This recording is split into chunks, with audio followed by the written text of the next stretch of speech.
This is the EMS Research Vlog and Podcast, where we talk about the research-related issues that matter to those who work or study in the area of emergency medical services.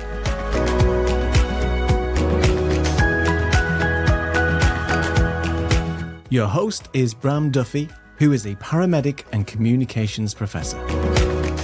Today we're diving into something every single one of us in the field needs to know. The American Heart Association has just released its 2025 guidelines for CPR and emergency cardiovascular care. And this is the first major update since 2020. It brings significant changes on how we handle everything from choking to the opioid overdoses to the very structure of our cardiac arrest responses. So to help us break all this down, we have a very special guest that needs no real introduction, but deserves one anyway. We have today popular social media paramedic and powerful voice in our community, Jimmy Apple. Jimmy, thanks for being here. Welcome. Absolutely. Thanks for having me. The way it works is the American Heart Association gives money to scientists through grants and fellowships, so new ideas can be tested in labs, hospitals, and real-world kinds of settings. And the American Heart Association also builds large research teams, and they do that across different hospitals and universities to focus on big problems like heart failure, stroke, high blood pressure, and health differences among communities. Now, the American Heart Association has a journal called Circulation, where it released all of the 2025 guidelines in sections. And they did that in as different journal articles. And so each one is set up to describe the reinforcement or the change of a principle. And then they follow that by a list of research studies. Sometimes I saw like 4 or maybe 10 research studies that contributed to that decision. And each section of the 2025 ALS guidelines underwent this rigorous review by subject matter experts and independent peer reviewers. I know that many of us have felt a shock when it comes to some of the newest changes. And we must remember that in medical science, we rely on the most current research to informed care. This is also why we get frequent continuing education in emergency medicine, because the standards change. So today, we're going to tackle the implementation side of research. We'll group some of these recommendations into 4 different themes. So let's get right to it. Our first theme is systems of care and field operations. And the big shift in 2025 guidelines is to treat out-of-hospital cardiac arrest on scene rather than rushing to the hospital. And this recommendation, based on large observational and registry studies, is work towards sustained ROSC on scene and only transport in special circumstances. So if you can fix the problem immediately, then fix it, is the summary there. And research shows that moving a patient while doing CPR lowers compression quality, increases danger for crews, and doesn't improve outcomes. And so because of this, agencies should be ready to end resuscitation on scene when appropriate and should train crews on how to deliver compassionate death notifications, because this is a major culture change for some systems. And we've already been moving from this scoop and run to stay and play. And these guidelines make that standard sort of more formalized, right? So to make on-scene care work, the guidelines call for having an ALS level clinician present and a team that's big enough for clear, discrete roles. And so studies show outcomes improve when teams are properly staffed and trained, both in and out of the hospital. Another update is about learning from cases. Agencies should use both immediate, hot type of debriefs right after the call, and then another delayed kind of cold debrief later. And so each kind of format catches different issues and helps systems improve. And the community response matters as well, because laws and programs that expand Narcan access are linked to lower overdose deaths. And so the guidelines now support public policies that push Narcan, also known as naloxone, in the community right alongside AEDs. And for dispatchers, the instructions are now simpler and clearer that we coach lay rescuers to use hands-only CPR for adults and conventional CPR with breaths for children. So, Jimmy, gosh, that is a lot to process in just our first theme. And I have a few questions for you. And it's really about this. And I want to get an idea from you. How do you see this reinforced commitment to on-scene resuscitation changing a crew's playbook, especially when it comes to managing the scene and interacting with bystanders? This is a new way of looking at care. So this is a paradigm change. It's not a huge paradigm change. We've been making progress in getting providers to understand that working a patient on scene results in significantly higher rates of neurologically intact survival. In fact, generally speaking, you can expect survival to double by working on scene. There is a lot to process as far as what they are expecting the average crosscut of EMS services to do. I don't think it's a huge ask to have them to work on scene. I think that, though, something that the AHA is not considering when they're talking about hot debriefs and cold debriefs is that it's the old adage, if you've seen one EMS service, you've seen exactly one EMS service. And so there's going to be services that they will grudgingly work on scene, even though there's going to be a contingent of those providers who think that the existence of doctors in proximity to that patient is going to infer a survival benefit to them. And then there's going to be people who are, or services that are on the other end of the spectrum that don't even consider the AHA when it comes to their resuscitation practices. And their motto is that, ACLS gets you exactly 8% survival. So, the AHA is catching up to the high performance CPR paradigm and dragging some of the farther behind services kicking and screaming behind them. And so there is a lot of real estate in there to work with. Speaking for me personally, about 3 years ago, when I launched my TikTok channel, I talked about working patients on scene, and I woke up the next morning to people with pitchforks and torches at my door. And now if I say that, people don't bat an eye. And so that paradigm really is catching up to us now.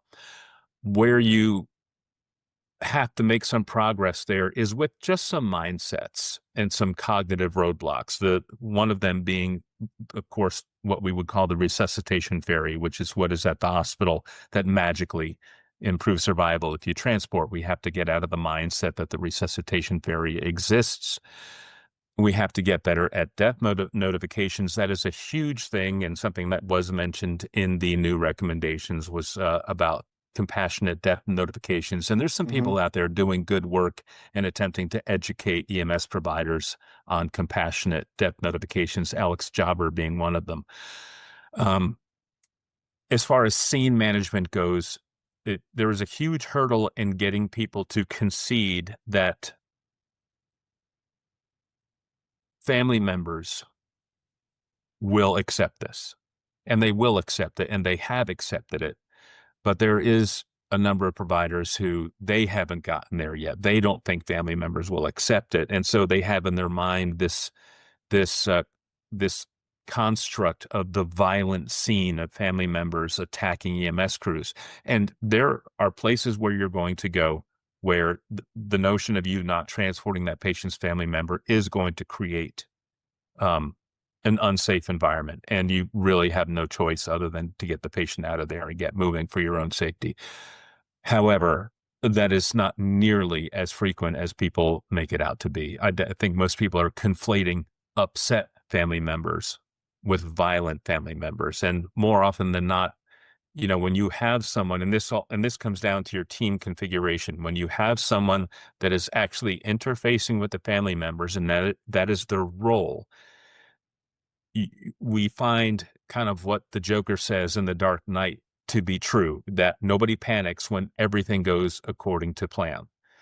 And when you tell the family the plan, they tend to not panic. Hey, we are going to stay here because this is your mother, your father's, your sons, your daughters, your sister, your brother's best chance at survival is for us to stay right here and do everything that the emergency room would do right here. Because if we get moving, everything that we're doing will be less effective. Family members embrace that, and now they're rooting for you. So it's really about getting providers past that cognitive barrier and their own hesitancy. Yeah, and And I'll so also I'll also add that you also mentioned not transporting and focusing on sustained ROSC. That's where we still have some progress to make, is ensuring that simply because you've gotten a pulse back, that doesn't mean it's time to scoop the patient up and get moving. We need to establish that that patient can maintain that before you just disrupt everything and get going. well, gosh, I've been writing about this over 20 years ago. I wrote about this, and it's the public perception, and I love a lot of the cool stuff that makes people desire the job that we have that's out there in media. But the truth is that like we were mentioning, scoop and run is not there anymore. And so my idea is that I think in some cases, we might have the physician on the phone explaining to the family, because sometimes it might require that level of explanation so that the folks that are there can see from the doctor that's going to receive them or whoever the person would be. I think that might provide an extra level of help. The other all the other things that we talked about were the death notifications, and I want to mention that the First Responder Behavioral Health Institute has a free training program on that topic, and so like you had mentioned, there's a lot of good stuff out there. So in general, I guess we do have a lot to say about this topic, right? It is almost a whole new world that's opening for a lot of providers when it comes to resuscitation, and it involves more than the physical tasks. And this is where the EMS paradigm is really changing, in that it takes somebody who is skilled more so in just being able to push up and down, being able to squeeze a bag, being able to push a plunger. You need to be able to communicate effectively. And that is a huge tool in our toolbox. I like the idea of having the family interface with online medical control. That would take a lot of coordination between a team and the hospital, probably actually notifying them that you're on the way to a cardiac arrest and making sure that a physician can be available quickly. I mean, I've called for orders to terminate or, to request, I don't know, something specific during a resuscitation. And, it's taken 5-10 minutes to get a hold of a physician. So Yeah. yeah, it would take a lot of coordination, but I do like that idea. It's another tool in your toolbox, another resource on your side. Well, it of course depends on the system, because I've worked in systems where you can, at the snap of a finger, get a physician, on the phone or on scene or on a, different, there's different ways out there. But I think that the emergency physicians understand that at that very moment, we need to be starting the IV. We need to be, and so their role might be, that helping that communication. Of course, that's my area is communication. And that's one of the reasons why I'm so appreciative of these changes, because there's some understanding that all of this plays a role. And so let's move on to our second theme, which is adult advanced life support and post-cardiac arrest care. So the new research here fine-tunes what we do in the first few minutes and then right after ROSC. And so for vascular access, we start with an IV. IO is still a solid backup, but recent large studies and 2025 meta-analysis all show that we have lower odds of sustained ROSC with IO compared to IV. So IV comes first whenever feasible. And in those first minutes of a shockable arrest, we give epinephrine only after the initial defib attempts have failed. So the priority is high quality CPR and the shocks as soon as you can get them on, as soon as you can get the pads on.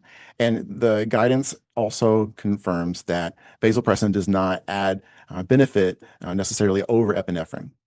Also, mechanical CPR devices should not be used routinely because studies have not shown a survival advantage. They can be considered in specific situations where manual compressions are hard to do or unsafe for rescuers, but only if it's possible to keep pauses for the device deployment to an absolute minimum. For when to stop, the guidelines support using the universal termination of resuscitation rule in tiered EMS systems. So patients who do get ROSC target a mean arterial pressure of at least 65 because multiple trials show there's no real added benefit from higher targets. So, gosh, Jimmy, time for you to take on these ALS updates. First, will this new data that shows IV preference, is this going to nudge you to push harder on the IV before pushing the IO? No. Tell me more about how you operationalize this now that we're back to this new thinking. The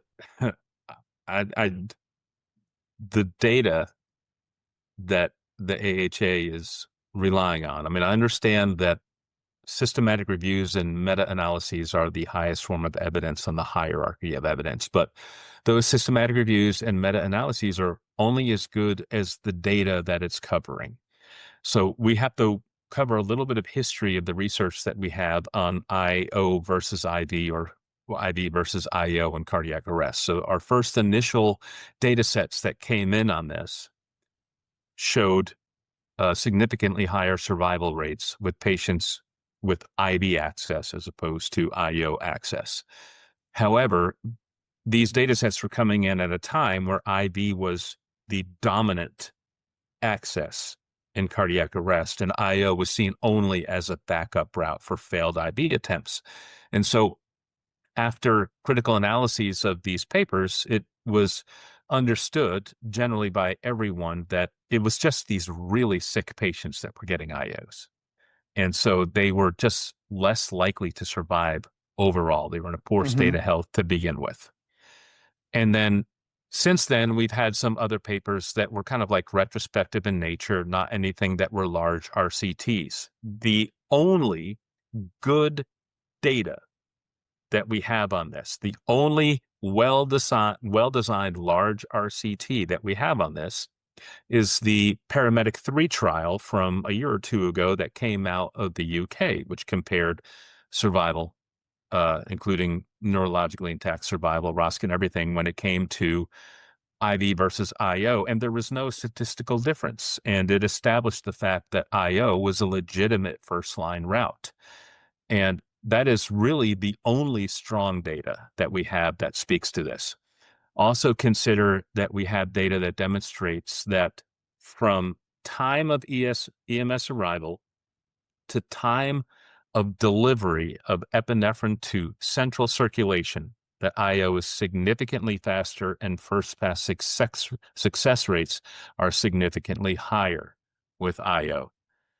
And I think that there is no case to be made that IV is actually superior than IO in that regard, particularly when the survival benefits of the medications that are going through that are at least negligible. So I think that maybe if you're a team that's coming in with 6, 7, 8, 9 people, that sure, maybe you could consider getting an IV access first. Even then, I would advise just drill, and then a team member can be working on an IV, but go ahead and drill. But you come in with maybe 2 or 3 people, you shouldn't be. If you don't see a rope on that patient's arm, then you should be considering IO. Now, there's Because we're talking about resources. That's right. Well, and we also recognize we're in dark benefit. light and no telling what situation that you're at in the floor behind someone's bed. And so, yeah, they're all obviously going to be resources. And I guess they're just saying that, hey, try for IV first. And if you can't, IO is still cool.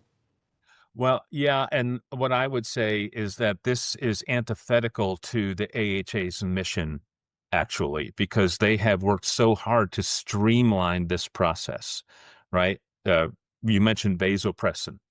They got rid of vasopressin because it didn't infer a survival benefit. And they wanted, despite the fact that it bought you 10 minutes of not having to think about a second epinephrine,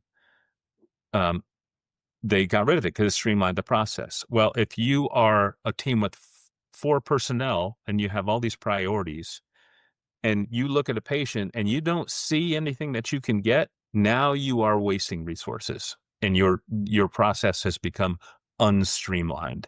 So I think that in the spirit of streamlining your process, that you should actually be considering IO as a first line, unless you are just, filled with confidence over what that patient is presenting with. You touched on this already, but I want to ask you more about what you personally feel about the CPR device. I saw your TikTok where you were carrying the device and running and telling them that you would take it from my, cold dead hands. It was hilarious. And so I love it too. I am here to tell you that I have seen patients live because of it. I mean, I feel like I'm in church right now, being a witness, but I just want you to know I have resuscitated many patients because of it. And so I'm not to saying that if we did the manual chest compressions, it would have been different, but I just want to mention that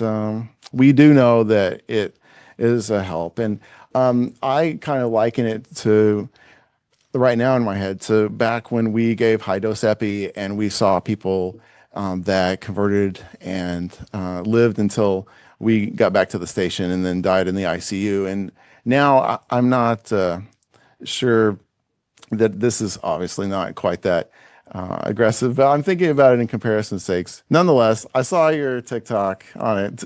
Tell me what you're thinking. So let me just say one thing. To say that somebody survived because of mechanical CPR, they survived because of CPR.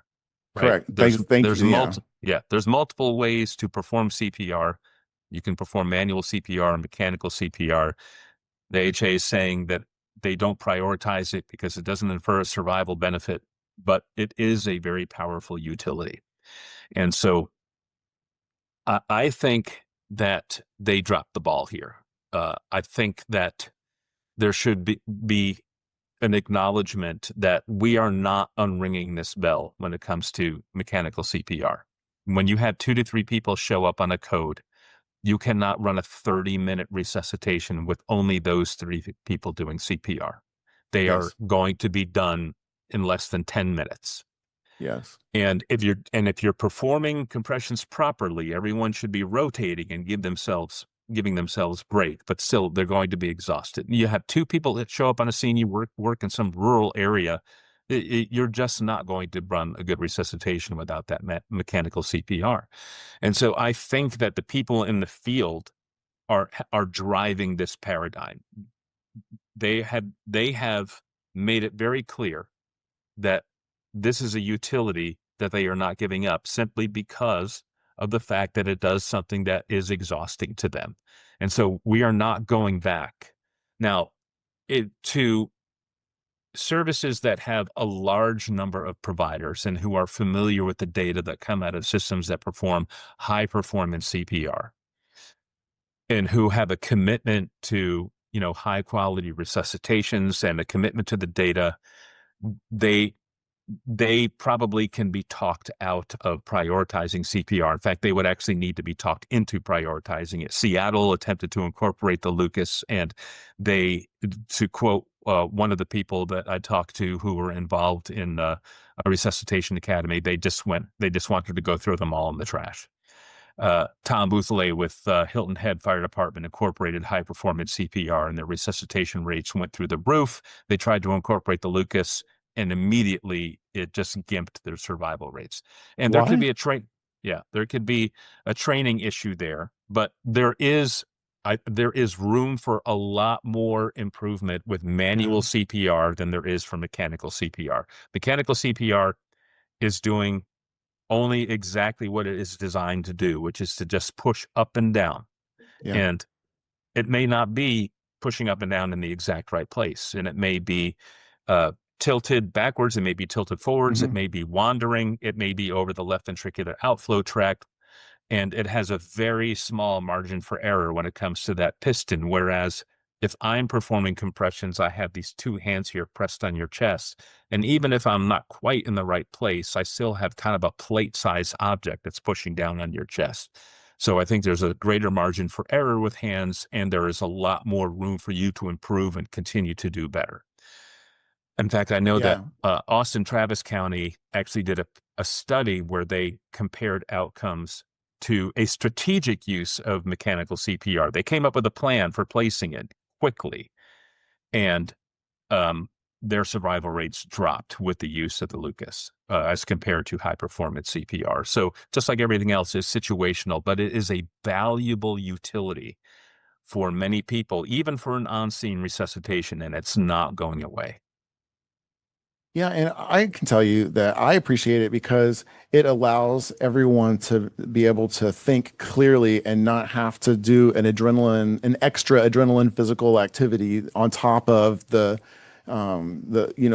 calm thinking and communicating that we need to be trying to do. And I've used it a lot. I've done a lot of resuscitations with it, and I can tell you that it's fantastic with only two things. And if you know how to manage those two things, then I don't think it'll ever be a problem. One is making sure that the battery is charged and ready to go, and the second thing is that you do the placement right, because it does not fit on large people. And don't even try. No reason to try. Waste time.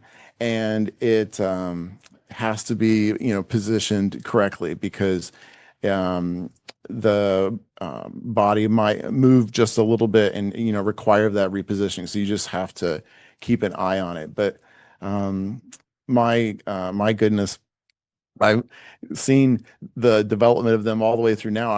I've been seeing them in emergency rooms around Houston. So it's something that they've even put in the hospital. So I'm curious as to see what hospital systems are going to do, because they don't have the same resource need demand that we do.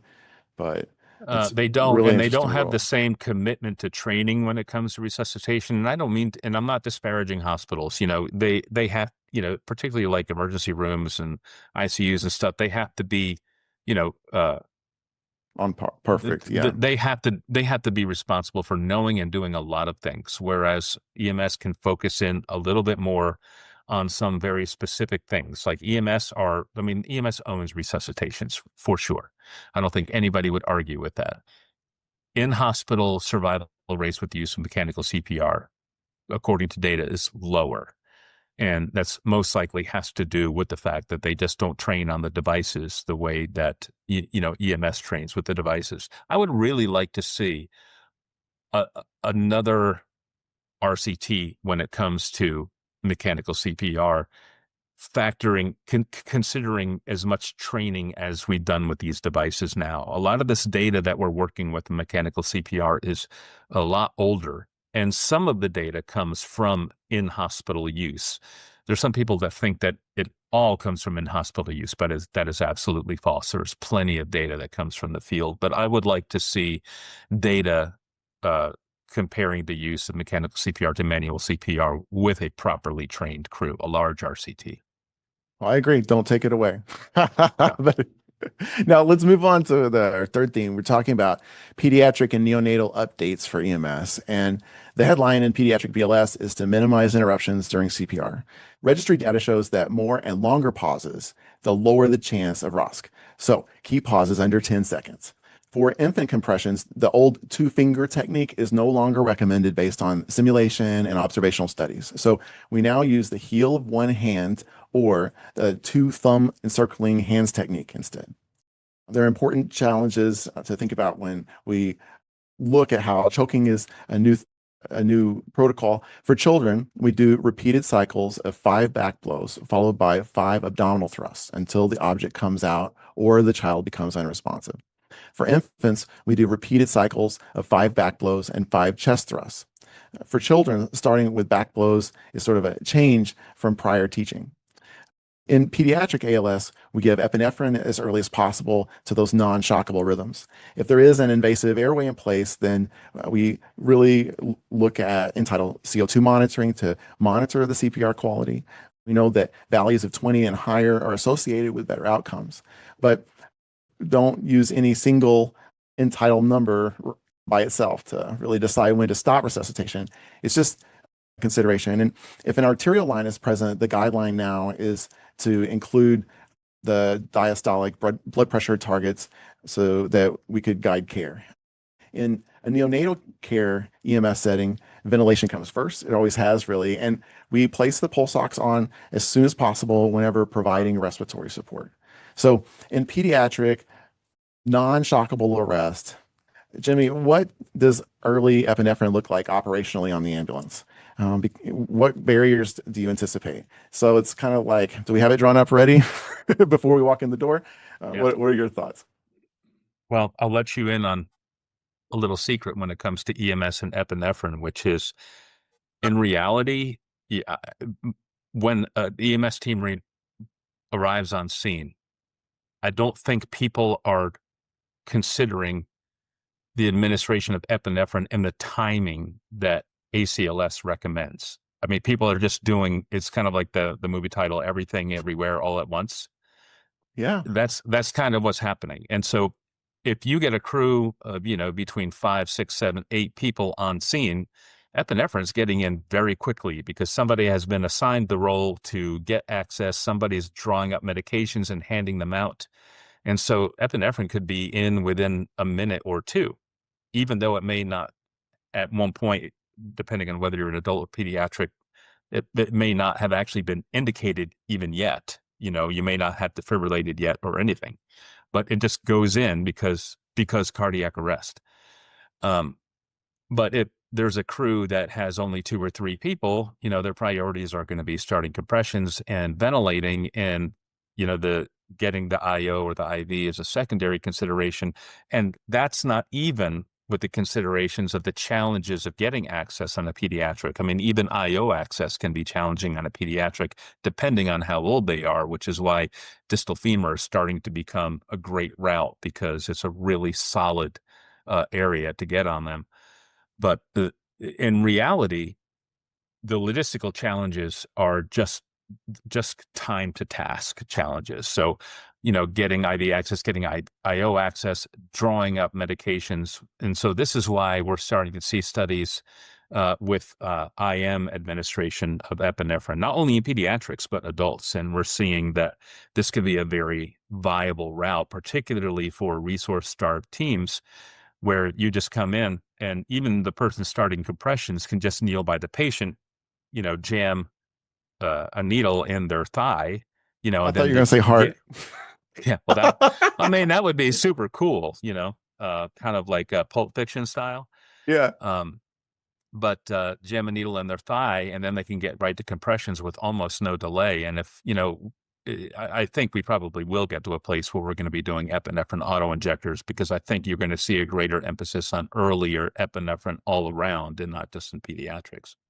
I agree. That was what I was thinking too, about these easier ways to access the medication based on, the weight of the patient. And so it's sort of like, I could imagine that you would be able to do the Braille tape, pick the color, and based on that drawer, have pre-drawn meds in that cart for that. Because right now they're not pre-drawn. Usually they're just like the whole box there. Do you have a first 5-minute kind of thought about how things are going to go for your team?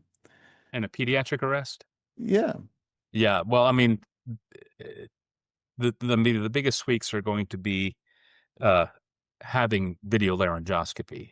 I mean, that's super important for adults, but it's super important for pediatrics as well. People tend to intubate a pediatric. I mean, some people have never done it in their career. In a decade, maybe somebody might not have intubated a pediatric patient. I mean, I do right now full-time neonatal and pediatric critical care. And so, I do that regularly. But, prior to getting into that, it probably had been a decade since I had intubated someone, who was younger than, say, 10. So having video laryngoscopy is a huge cognitive offload just to have, I mean, even just for your confidence of knowing that you can actually just see in there rather than struggling to do the manual and struggle with the anatomy and the unfamiliarity with this, with the size of the anatomy. I think that makes a huge difference.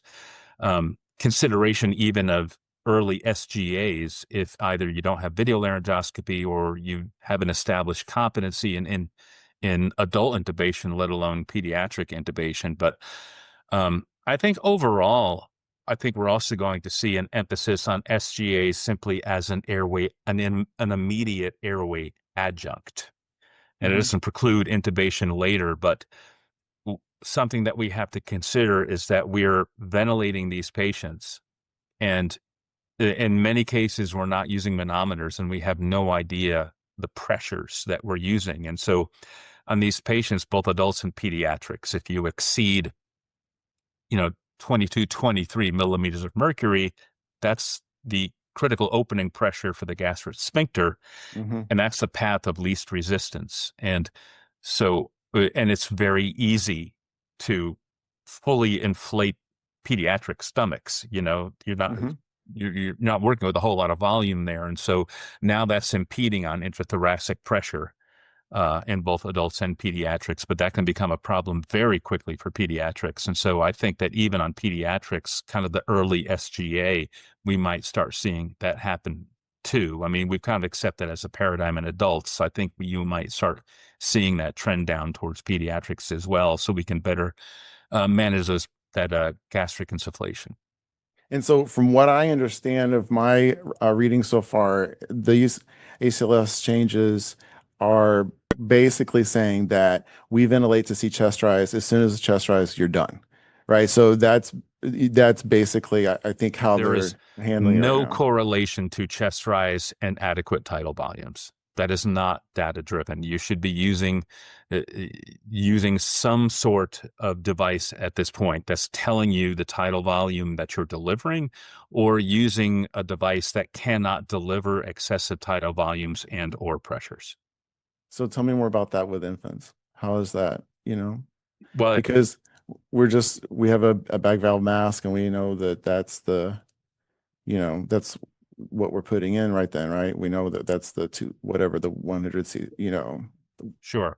I mean, there are bag valve masks out there now. The butterfly bag valve mask is one of them. They were demonstrating that at EMS World, that you can actually set your tidal volume.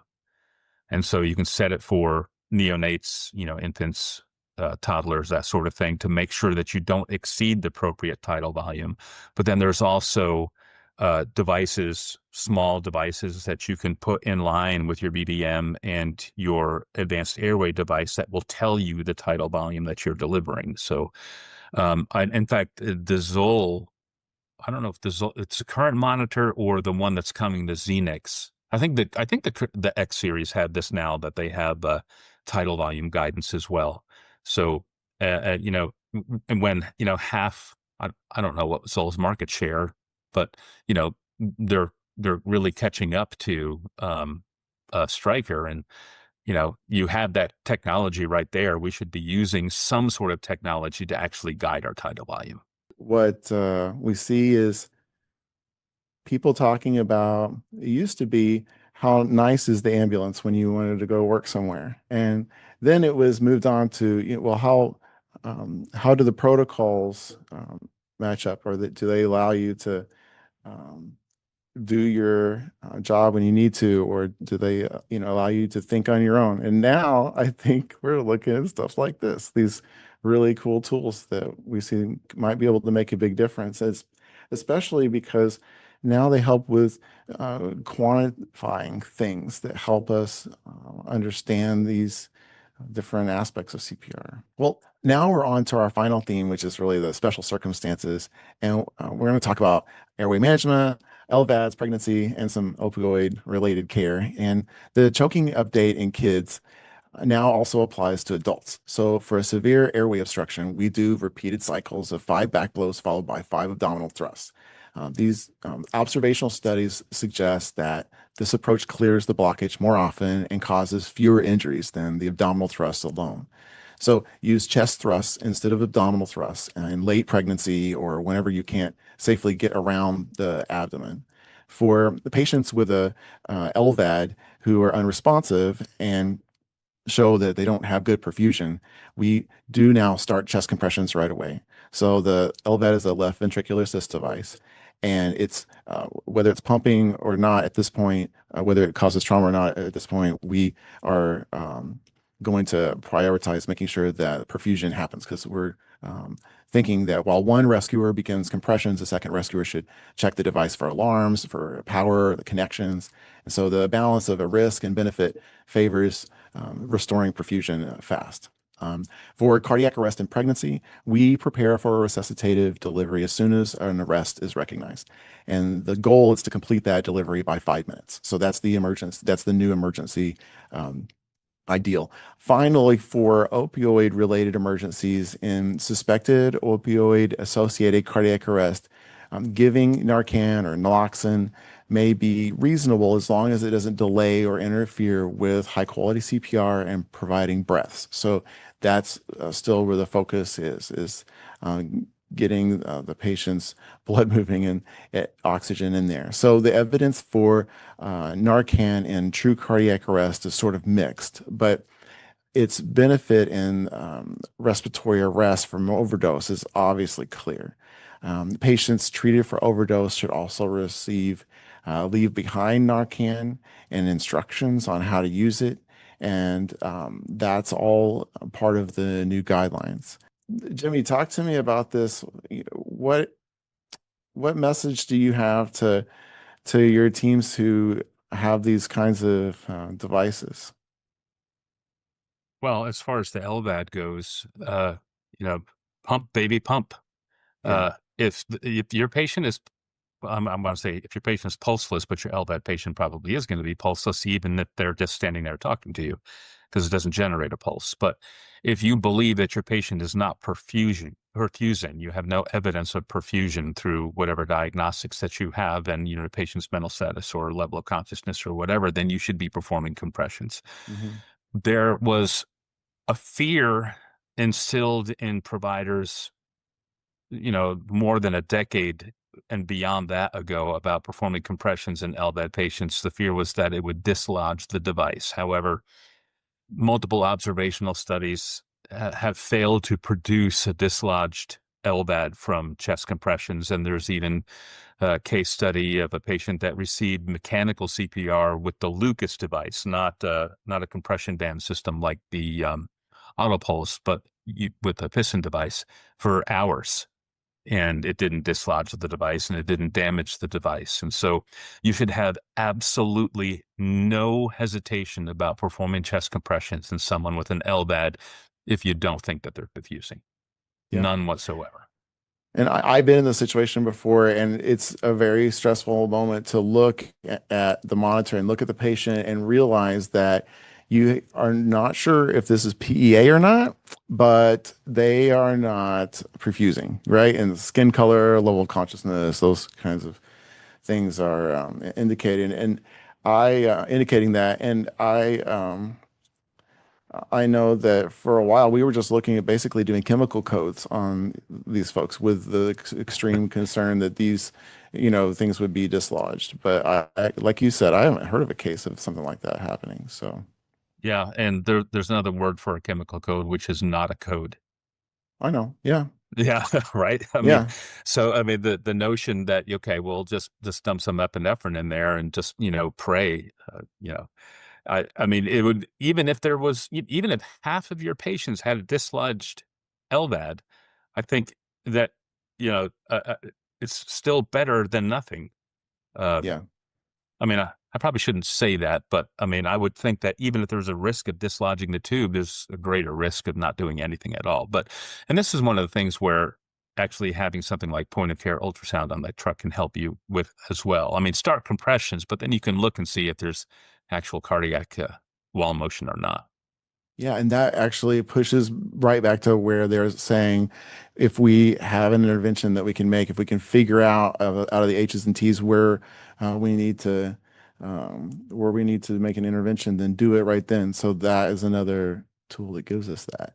Right. And speaking of technology, I was at UTMB Galveston for a conference learning about some different types of heart-lung machines, and these eCPR machines, or some go directly into the vein, some go into the artery and pump oxygenated blood for the patient. And so they were talking about some of these same statistics about, how well that these folks are doing. And so for a pregnant patient that is in an arrest, I I'd in a bit of a point where I wouldn't even know who to call first, right? Because do Sure. you want to get that neonatal team down to the ER, or are you going to make sure they get a surgical suite? I mean, I am just trying to imagine through what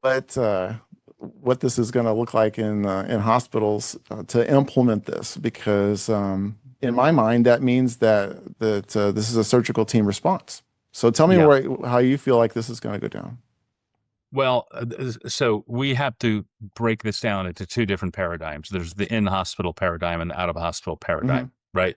With an out-of-hospital paradigm, a pregnancy is a huge, huge complication to actual cardiac perfusion.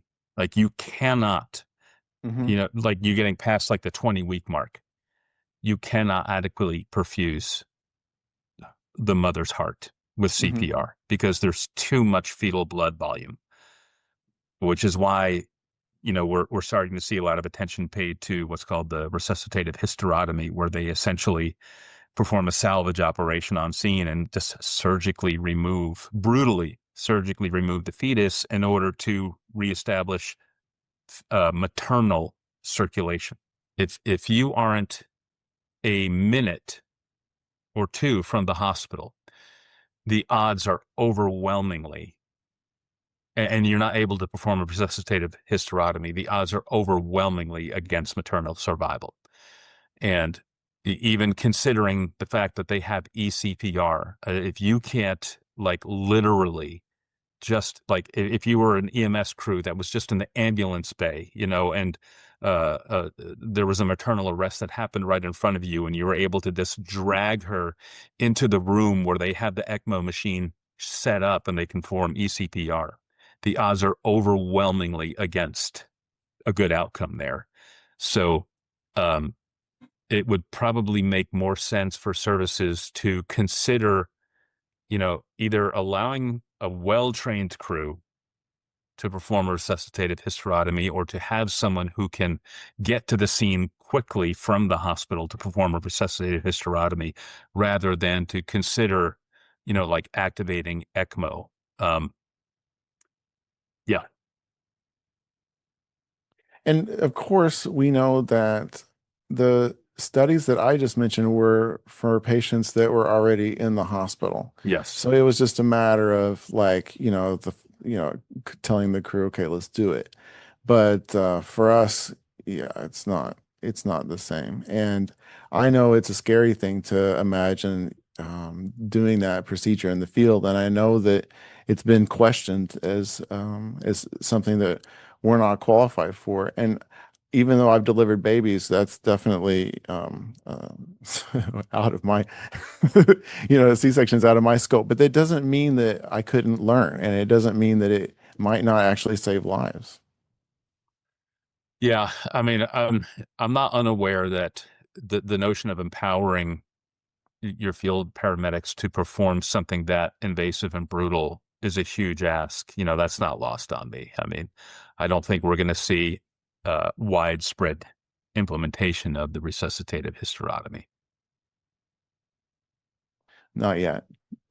So overall, with all of these changes and everything going on, I want to give you the last word and to share your thoughts. The only two interventions known to improve survival in out-of-hospital cardiac arrest is timely defibrillation and quality compressions. Everything else is window dressing if you don't actually focus on those two things first. Yeah, and my highlight of this is that I appreciate the fact that they are letting us think like clinicians and work through the H's and T's as a priority. It's not like they haven't always been there, but survivability is better and better as things continue to develop. So, Jimmy, thank you so much for breaking down this dense but incredibly important 2025 AHA guidelines with us today. I just wanted to say that your perspective from the field is what makes this information real and usable for us. Thank you. I appreciate it. Thanks for having me here. Like many of you, I'm also an EMS instructor, so I know what it's like to have topics that are important to cover, but are not actually in your curriculum. So when it comes to EMS research, I want you to know that I've been joining EMS classes lately in a virtual kind of way. It's fun for me to meet your students and talk about EMS research, or even talk about how things are done differently where I am versus where you are. So if you're an EMS instructor like me and you want to give your students a flair of what EMS research is all about, just fill out the inquiry form on my website at professorbram.com. This is professorbram.com, and I'll be in touch. I want to also invite you to check out my latest book. I co-authored it with 4 Arrows, who has 2 doctorates and is an expert on indigenous scholarship and hypnosis. We've got to look at each individual patient as a human being who is in need. And we've got to know that when we're in need, we do look to others, no matter how self-reliant we are. If we are in a situation that we've never encountered before, that self-reliance begins to seek, is there anyone that can help me with this situation? I mean, you've used a pretty drastic example with the arm cut off, but I don't care how much skill you have. There's very few people who would be able to not say, "Oh my gosh, I need help," and then all of a sudden someone shows up with a badge. Yeah. And you think, well, maybe this is someone that can help. Well, you've said that, and I said that, during the first hour of trauma, people are essentially in a state of what we now know is hypnosis state. I want to invite you to check it out because we introduce a method for communicating with patients on the scene of the emergency that takes advantage of some of the properties found in hypnosis. The book works to change the way we approach and interact with any emergency patient who's in acute distress, and it can help you be a better practitioner. The book is called Hypnotic Communication in Emergency Medical Settings for Life-Saving and Therapeutic Outcomes. Follow a link there below to find it, or you could get it almost anywhere books are sold. And if you contact me, I would be happy to mail you an autograph sticker designed to be put into the jacket cover. Hi, I'm Will Chaplot from the International Pre-Hospital Medicine Institute. You might know about us because of the literature reviews that we post every month free to review on our website at iphmi.com, and also published through GEMS Online Magazine every month. We've been doing them for 5 years, so now we've accumulated over 240 literature reviews over the past 5 years. And we've gotten feedback from our audience that said they'd like to have these things as desk references, so they'd had a rapid reference. Well, we've done it. And there are now 5 volumes of these books, one for each year that we've been publishing them. This is the latest version, volume 5. And as I said, in each of these, there's at least 48 literature reviews. They're all cataloged in the beginning of the book, so you can see what the topic area is, what pages those reviews are on, and how you can find them quickly.